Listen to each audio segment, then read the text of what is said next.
5 தலை கொண்ட கொடூர அரக்கனை வென்ற கோழை வீரன், கொடிய விஷம் கொண்ட சீரும் ராட்சதனாக, ஆளையே விழுங்கும் ராட்சத திமிங்கலம், எலும்பையே உருத்தெரியாமல் ஆக்கிவிடும் எரிமலை, இவற்றையெல்லாம் விட பாஞ்சால தேசத்தை அடைய நினைக்கும் ஒரு அழகிய இளம் பெண்ணின் சூழ்ச்சி. இந்த அத்தனை தடைகளையும் தாண்டி சமரன் எப்படி ஆட்சி பொறுப்பில் அமரப் போகிறான் என்பதை தெரிந்து கொள்ள வாங்க போர் கண்ட சிங்கம் கதையை கேட்போம். நீ உண்மையிலேயே ஒரு ஆண்மகன் என்றால் எந்த கொம்பாதி கொம்பனும் எளிதில் கூட நெருங்க முடியாத 5 தலை கொண்ட அந்த அரக்கனை நீ கொல்ல வேண்டும். இல்லை என்றால் என்னோடு சேர்ந்து பெண்கள் அணியும் சேலையை கட்டி இந்த ஊரை வலம் வர வேண்டும் என்று பாஞ்சால தேசத்தின் இளவரசனான சமரனை பார்த்து யவனிகா கூற, அங்கிருந்த அனைவரின் முன்னிலையிலும் சமரன் தலை கவிழ்ந்தான். பாஞ்சால தேசம் விசித்திரமான சக்திகளை கொண்ட மனிதர்களும், ஆச்சரியம் நிறைந்த விஷயங்களும், அற்புத சக்திகளை கொண்ட கொடூர விலங்குகளும் வாழும் ஒரு இடம். இந்த விந்தைகள் நிறைந்த தேசத்தில் 3 வருடத்திற்கு ஒரு முறை நிகழும் மகா சக்கர போட்டியில் யார் வெல்கிறார்களோ அவர்களே இந்த பாஞ்சால தேசத்தின் அதிபதியாக இருக்கக்கூடியவர்கள். மகா சக்கர போட்டி என்பது 1000 கிலோ எடையுள்ள இரும்பாலான தூணை தனி ஒரு ஆளாக தூக்கி கொஞ்சம் தவறினால் கூட உயிரையே காவு வாங்கிவிடும் மகாமாய சுமிருதி பீடத்தில் உள்ள ஆழ்துளையில் பொருத்த வேண்டும். அப்பொழுது வானில் 9 நட்சத்திரங்கள் தோன்றி அவர்களை வாழ்த்தும். அதில் ஒரு நட்சத்திரம் குறைந்தால் கூட அவர்கள் தோல்வி அடைந்தவர்களாகவே கருதப்படுவார்கள். அது அவ்வளவு சுலபம் இல்லை.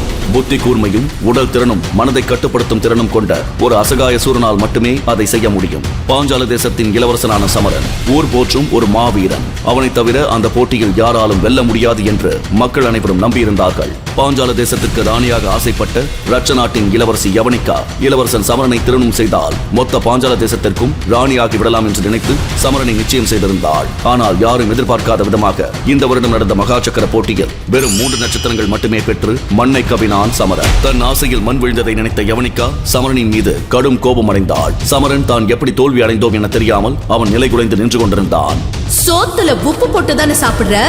எங்கள் நாட்டு சிறுவர்கள் கூட இந்த போட்டியில் 5-6 நட்சத்திரங்களை சுலபமாக பெற்று விடுவார்கள். நீ கேவலம் வெறும் 3 நட்சத்திரத்தை மட்டும் பெற்றிருக்கிறாய் என்று கூற, அதை கேட்ட சமரனின் தந்தை மன்னர் அருணேந்திரன் கோபத்தில் கொதித்தெழுந்தார். வாயை மூடு யவனிகா.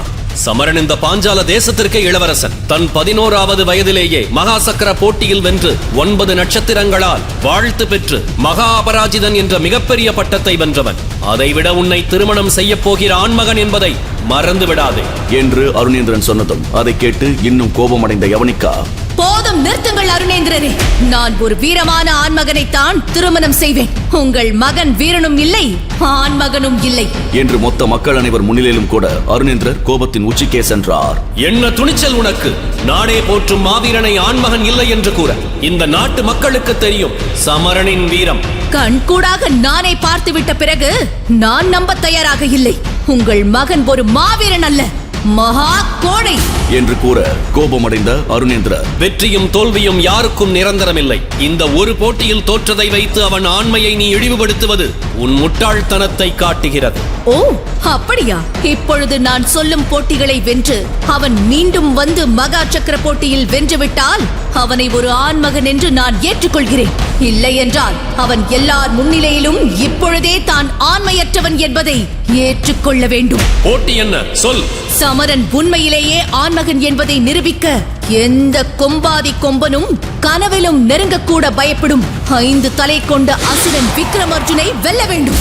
வென்ற பிறகு இறுதியில் இந்த 1000 கிலோ எடையுள்ள இரும்பாலான ராட்சத தூணை சமரன் தனி ஒரு ஆளாக தூக்கி உயிரையே காவு வாங்கும் அந்த மாய சுமிருதி பீடத்தில் பொருத்த வேண்டும் என்று அவள் மூச்சு விடாமல் சொல்லி முடிக்கையில் பாஞ்சால தேசத்தில் இருந்த மொத்த மக்களும் மூச்சையாகி நின்றார்கள். அருணேந்திரர் பேச்சற்று நின்றார். ஏனெனில் இதில் ஒன்று கூட இப்பொழுது நடக்க சாத்தியமில்லாத ஒன்று. 1000 கிலோ எடையுள்ள இரும்பாலான அந்த தூணை தனி ஒரு ஆளாக தூக்கி உயிரை காவு வாங்கும் அந்த மாய சுமிருதி பீடத்தில் பொருத்துவது என்பது கனவிலும் யாரும் நினைத்து பார்க்க முடியாத ஒரு விஷயம். இந்த போட்டிகளை அறிவித்துவிட்டு யவனிகா அருணேந்திரனிடம், என்ன அருணேந்திரரே, பேச்சையே காணோம். இப்பொழுது ஒன்றும் கெட்டு போகவில்லை. உங்கள் மகன் அனைவர் முன்னிலையிலும் தான் ஒரு ஆண்மையற்றவன் என்பதை ஒப்புக்கொண்டு இந்த நாட்டை விட்டு போக சொல்லுங்கள். இந்த கோழையோடு எனக்கு நிச்சயதார்த்தம் வேறு என்று சொல்லி நிச்சயதார்த்தத்தின் போது சமரன் அணிவித்த மோதிரத்தை கழற்றி அவன் மூஞ்சியில் எரிய அதுவரை அமைதியாக தலைகுனிந்து நின்று கொண்டிருந்த சமரன் கோபத்தில் கொதித்தெழுந்தான். நீ சொல்லும் போட்டிகளுக்கு நான் தயார். ஒருவேளை நான் போட்டியில் ஜெயித்தால் பதிலுக்கு நான் சொல்வதை நீ செய்ய வேண்டும் என கூற மொத்த மக்கள் கூட்டமும் அதிர்ச்சியில் ஒரு கணம் ஸ்தம்பித்தது.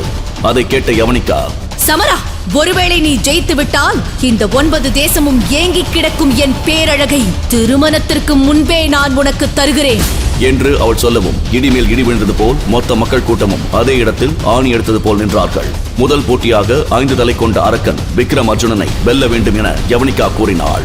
விக்ரம் அர்ஜுன் தன் கடும் தவத்தால் சாதாரண மனிதர்களைப் போல அல்லாமல் 5 தலைகளை கொண்ட அரக்கனானவன். மேலும் அவன் குலதெய்வத்திடமிருந்து வித்தியாசமான வரம் ஒன்றை பெற்றிருந்தான். அந்த வரம் என்னவென்றால், அவனை எதிர்த்து யார் போட்டியிடுகிறார்களோ அவர்களின் முழு சக்தியும் விக்ரம் அர்ஜுனுக்கு வந்துவிடும். அதற்கு பின் அவர்களை எளிதாக கொன்று விடுவான். அவர்கள் சக்திகள் மட்டுமல்ல, அவர்கள் பயன்படுத்தும் ஆயுதங்கள் கூட அவன் எதிரே செல்லும் பொழுது எதிரே சண்டை போடுபவர்கள் கையிலிருந்து அவன் கைகளை நோக்கி சென்றுவிடும். இதுவரை அவன் ஒரு 10,000 பேருக்கு மேல் அடித்துக் கொண்டிருக்கிறான். அவர்கள் சக்தி அனைத்தும் அவனிடம்தான் உள்ளது. மந்திர சக்திகளை பெற்றவன், ஆகச் சிறந்த வீரன். ஆனால் அவனிடம் எந்த கணத்திலும் நேர்மை என்பது மருந்துக்கும் கிடையாது.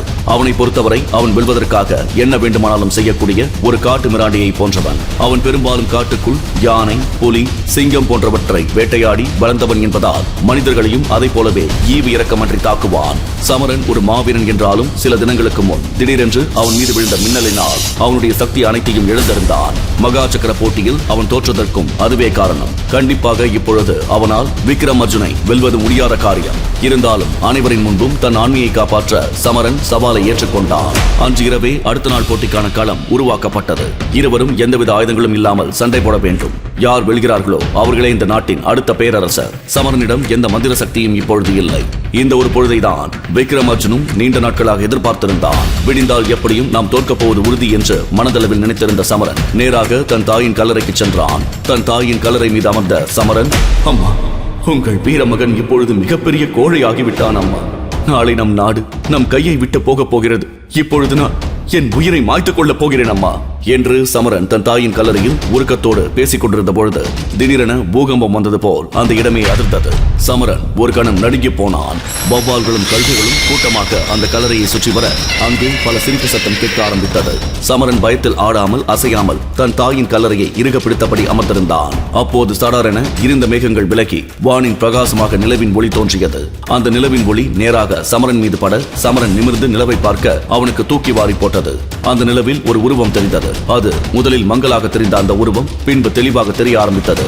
அதை பார்த்த சமரனின் கண்களில் தண்ணீர் தாரை தாரையாக ஓடியது. காரணம், அந்த அழகிய நிலவின் நடுவே தெரிந்தது வேறு யாரும் இல்லை, அது சமரனின் அம்மாவின் உருவம்தான். அம்மா, அம்மா, என்னை விட்டுட்டு ஏம்மா போனீங்க? உங்களுக்கு என்ன ஆச்சுமா? நானும் உங்க கூட வந்துடுறேம்மா. சமரா, என் அன்பு மகனே, கலங்காதே சமரா. நான் எங்கும் போகவில்லை, எப்போதும் உன்னுடன் தான் இருக்கிறேன். எனக்கு என்ன ஆனது என்று உனக்கு சரியான நேரத்தில் தெரிய வரும் சமரா. இப்போது நான் சொல்வதை கேள். எனக்கு ஏன் எல்லா சக்தியும் போச்சுமா? இந்த ஊரே நான் ஒரு கோழைன்னு சொல்லி அவமானப்படுத்தது. இனி நான் உயிர் வாழ்றதுல எந்த பிரயோஜனமும் இல்லம்மா.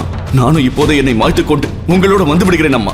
தயவு செஞ்சு என்னையும் கூட்டி செல்லுங்கள் என்று உணர்ச்சி வசப்பட்டு கண்கள் கலங்கி விரக்தியோடு தன் மனதிற்குள் போராடும் சமரனை பாந்தத்தோடு பார்த்த அவனின் தாய், சமரா, அவசரப்படாதே. அவமானங்களும் தோல்விகளும் தான் உன்னை வல்லமையாக்கி மேலும் உன்னை மாவீரனாக மாற்றும். நீ உன்னை வலிமையாக்கிக் கொள்ள இது ஒரு சந்தர்ப்பமாக எடுத்துக்கொள். இந்த உலகத்தில் இருந்து பிரச்சனைகளை எடுத்துவிட்டால் இந்த உலகமே சுவாரஸ்யமற்றதாகிவிடும். உன் வாழ்விலும் அப்படித்தான். பொறுமையும் போராட்ட குணமும் தான் உன்னை இந்த நாட்டின் அரசனாக்கும். அதைவிட முக்கியமான ஒரு விஷயம், எந்த நிலையிலும் நீ யவனிகாவை திருமணம் செய்யாமல் இருந்து விடாதே. எத்தனை தடைகள் வந்தாலும் அவை எல்லாவற்றையும் தாண்டி யவனிகாவை நீ திருமணம் செய்தாக வேண்டும். இது நான் சொல்லும் கட்டளை. நீ அவளை திருமணம் செய்த பின்பு அதன் பின் இருக்கும் மர்ம ரகசியங்களை உனக்கு நான் சொல்வேன். தைரியமாக உன் பிரச்சனைகளை எதிர்கொள் சமரா. இந்த மொத்த உலகமும் உன் காலடியில் வர காத்திருக்கிறது என்று சொல்லிவிட்டு அந்த உருவம் நிலவிலிருந்து மறைய சமரன் திடுக்கிட்டான். அம்மா, எங்க போனீங்கம்மா? என்னை விட்டு போகாதீங்க அம்மா, அம்மா. நாலாபுரமும் தன் தாயை தேடி ஓடினான். அதன் பிறகு அவன் தாய் வரவில்லை. அவன் சுத்தமாக குழம்பி போனான். மொத்த மக்கள் முன்னிலையிலும் தன்னை பார்த்து ஆண்மகனா என்று கேட்ட இளவரசி யவனிகாவை எப்படி திருமணம் செய்வது, அதன் பின்னே இருப்பதாக சொன்ன மர்ம விஷயங்கள் என்ன என அவன் குழம்பி தவித்தான். அவன் கண்களில் வழிந்த கண்ணீரை துடைத்துக் கொண்டு மீண்டும் தன் தாயின் கல்லறையில் வந்து அமர்ந்த பொழுது அப்பொழுது திடீரென்று அவன் எதிர்பாராத வகையில் புயல் காற்று வீச கருமேகங்கள் எல்லாம் ஒன்று கூட இடிமின்னல் மழை என அந்த இடமே ஒரு அமானுஷ்யமாக மாறியது. அந்த புயல் காற்றையும் கருமேகங்களையும் பிளந்து கொண்டு ஒரு வெள்ளை நிற உருவம் அவனுக்கு தெரிய அவன் மிரண்டு போனான். அந்த மாய உருவம் அவனிடம், சமரா, நீ சாக பிறக்கவில்லை, புகழோடு வாழ பிறந்திருக்கிறாய்.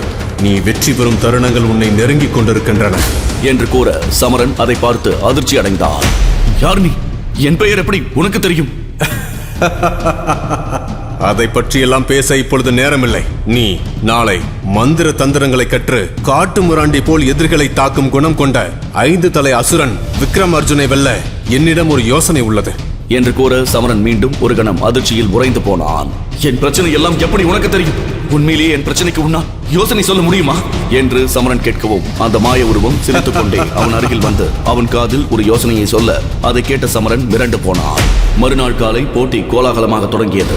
இருவரும் மைதானத்திற்கு அழைத்து வரப்பட்டார்கள். சமரனின் எதிரே ஒரு மாமிச வலையைப் போல விக்ரமார்ஜுன் 5 தலைகளுடன் கொடூரமாக அரக்கனை போல் நின்று கொண்டிருந்தான். இருவரையும் ஒன்றாக களத்தில் வைத்து பார்த்தவர்களுக்கு கண்டிப்பாக சமரன் வெல்ல வாய்ப்பே இல்லை என்று தோன்றியது. இன்றோடு சமரன் முடிந்தான் என நினைத்த யவனிகா, விக்ரமா, சமரனை நீ கொன்றுவிட்டால் அடுத்த நொடி இந்த யவனிகா மொத்தமும் உனக்குத்தான் என்று கூறவும் அதை சற்றும் எதிர்பார்க்காத விக்ரமார்ஜுனுக்கு அதை கேட்டதும் இன்னும் வெறி அதிகமாகியது. 9 தேசமும் ஏங்கி தவிக்கும் ஒரு பேரழகி தானாக முன்வந்து தன்னை தருகிறாள் என்பது இன்னும் அவனை ஆக்ரோஷமாக்கியது. கண்டிப்பாக அவளை அடைவதற்காக சமரனை கொன்றே ஆக வேண்டும் என்று முடிவெடுத்தான். கன நேரத்தில் ஓடிச் சென்று சமரனின் வயிற்றில் ஒரு மிதி மிதித்தான். இதை சற்றும் எதிர்பார்க்காத சமரன் 10 அடி பறந்து போய் சுற்றியிருந்த வேலி கம்பிகளில் விழுந்தான். முதல் அடியிலேயே சமரன் நிலை குலைந்தான். அவன் வாயெல்லாம் உடைந்து ரத்தம் வந்தது. சமரன் எழ முடியாமல் அந்த கம்பி வேலிக்கு அருகில் கிடந்தான். அவன் அருகே சென்ற விக்ரமார்ஜுன் அந்த இடமே அதிரும்படி சத்தம் எழுப்பி கர்ஜித்தான். பின்பு அவன் தலைமுடியை பிடித்து இழுத்து வந்து அந்த மைதானத்தின் நடுவே போட்டான். சமரனுக்கு கண்கள் மங்கியது. மெதுவாக எழ முயற்சித்த பொழுது அந்த இடமே ரத்த கலரியானது. சமரனின் தலைமுடியை பிடித்து அனைவரின் முன்னிலையிலும் மண்டி போட வைத்த விக்ரமன் மக்களை பார்த்து கை காட்ட மக்கள் அனைவரும் வெறியில் கத்தினார்கள். சமரனுக்கு எதுவும் கேட்கவில்லை. யவனிகா மிகுந்த சந்தோஷத்தில் காணப்பட்டாள். அருணேந்திரன் வருத்தத்தோடு தலைகுனிந்து அமர்ந்திருந்தார். 2 அடியில் சமரனை நிலைகுலைய செய்திருந்தான் விக்ரமார்ஜுன். மீண்டும் அவன் சமரனை தன் தலைக்கு மேல் தூக்கினான். அவன் அங்கிருந்து கீழே தூக்கி போட்டு விட்டால் சமரன் கதை அதோடு முடிந்தது என்று மக்கள் அனைவரும் நினைத்தார்கள்.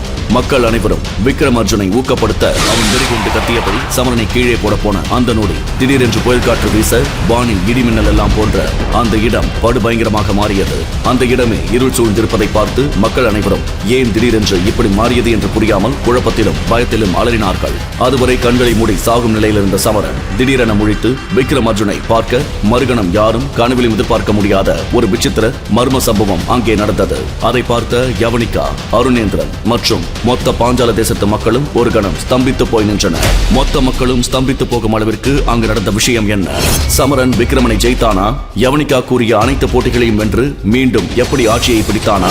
மாய உருவம் சமரனுக்கு சொன்ன யோசனை என்ன? சமரனுக்கு மீண்டும் சக்திகள் கிடைக்குமா? அதை வைத்து அவன் போட்டியில் வெல்வானா? சமரனின் உடம்பில் அடுத்து நிகழப்போகும் மாற்றங்கள் என்ன என்பதை தெரிந்து கொள்ள பாக்கெட் எஃப்எம் டவுன்லோட் செய்து முதல் 20 எபிசோடுகளை அதுவும் இலவசமாக கேளுங்கள். போர் கண்ட சிங்கம்.